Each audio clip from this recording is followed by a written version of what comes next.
Unique things to remember. Now, here's what now turns wisdom and faith into reality, and that's activity, muscle. The labor, the work. Some people go for affirmations, but see, I do believe in affirmations, but here's the key on affirmations, and that is to affirm the truth. Affirm the truth. If you're broke, best thing to affirm is, I am broke. You put that up on the refrigerator where you can see it every day. It'll drive you to sign up for a class to learn a skill so that this doesn't happen anymore. Now, if that doesn't do it, reaffirm and put this up there. I'm 40 and broke. See, that's a lot more alarming. And if that doesn't work, put this up there. I live in America and I'm 40 and I'm broke. Something is wrong. Not with the country now. You don't have to build a raft. You don't have to build a raft and go to another country. Something might be wrong with your philosophy, your policy, your plan, and your strategy. So, affirm, yes, but always affirm the truth.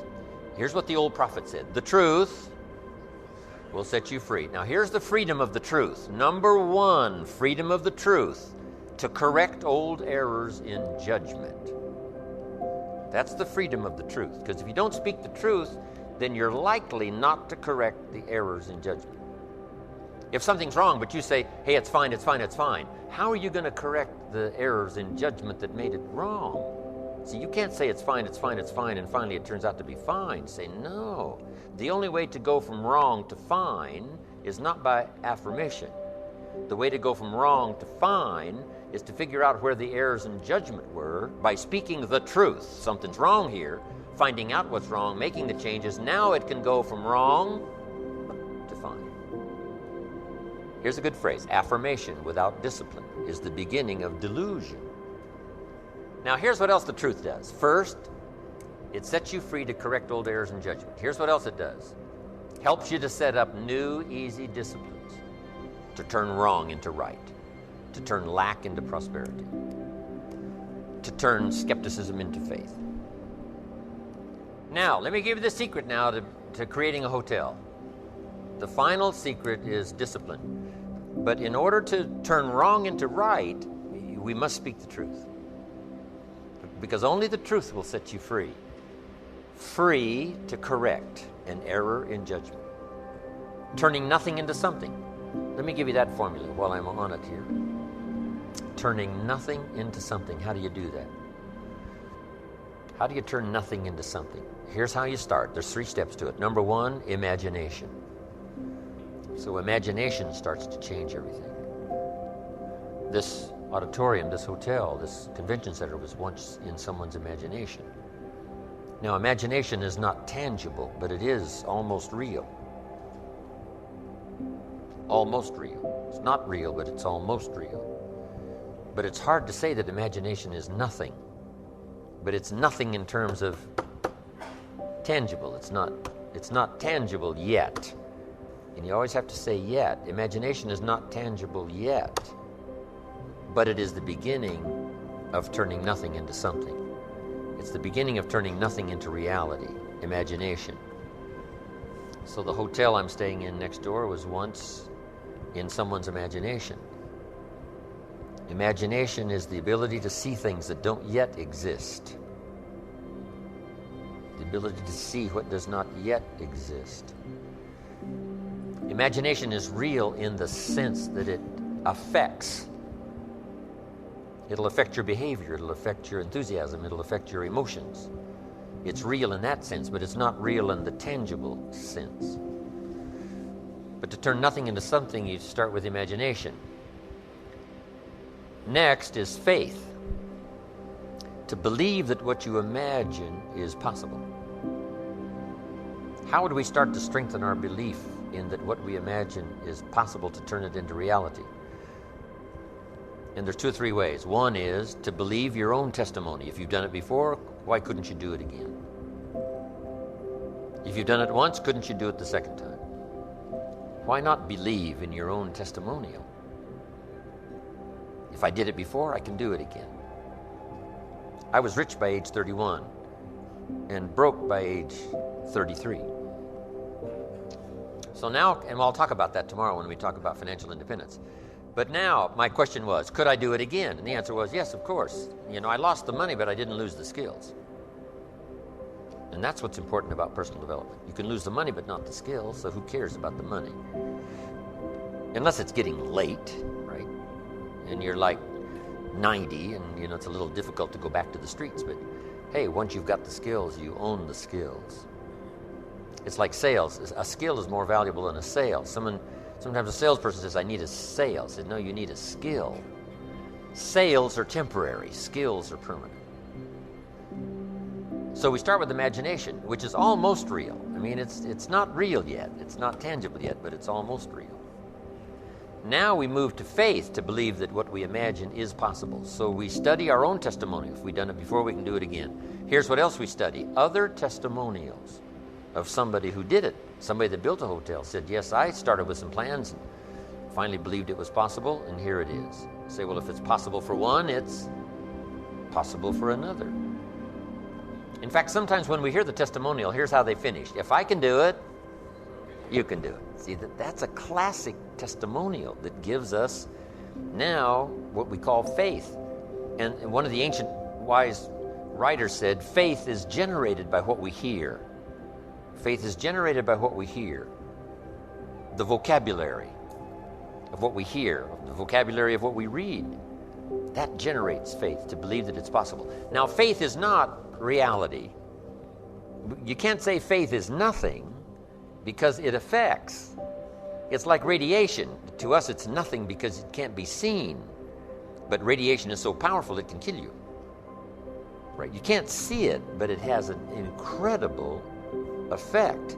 And that's true of faith. Faith can't be seen, right? With the natural eye, it can't be seen, but it has an incredible effect on your attitude, on your behavior, on your disciplines, on your work for the day, and all the rest. So faith is tangible in that sense, that it affects the emotions, it affects the drive. But we still don't have a hotel. Even though the imagination is very powerful, and even though faith is very real, we still don't have a hotel. Because faith is not a hotel. Now, it's almost. It is so close. Here's what one writer described faith. Faith is a substance of hope. Now, it's not a substance like a brick being a piece of the hotel, but it's almost. It's so close, it's substance. And the writer also said it's so close, it's evidence. Now, not evidence you can see, but tangible evidence that's just as real as all of our human experiences that can't be touched, can't be seen. It's called the unseen magic.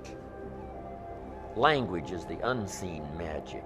It can't be seen. The words can't be seen as they're transmitted from the speaker to the one who listens, but it can have a profound effect. That means it's more than nothing. But to create something out of nothing, we start with imagination, then we move to faith, which believes it's possible, which is almost real.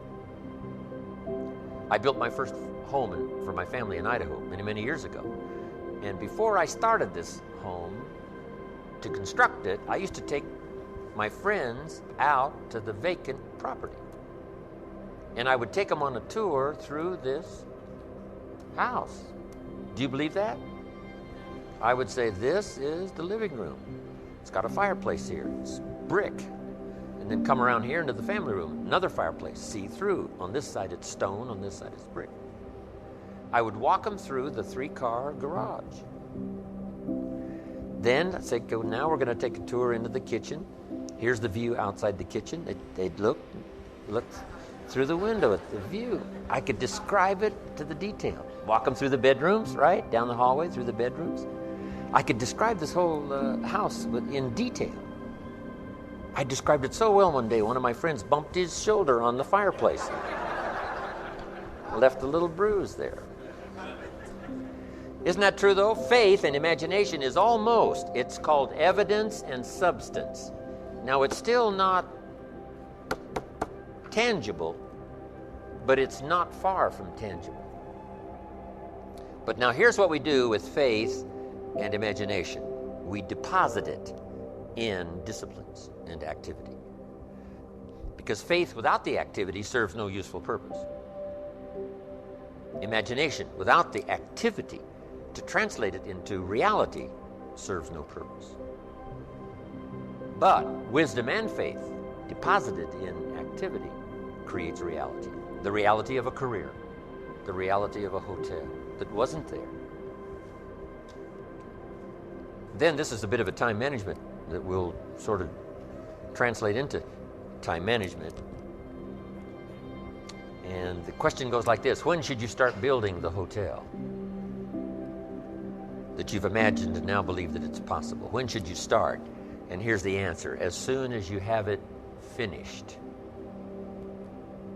You just got to remember that. You wouldn't start building a hotel unless you had it finished. Because if you start building something, somebody says, what's this going to look like? You say, I have no idea. See, they'd take you away to a safe place. No, the reason you start is because it's finished. It's finished.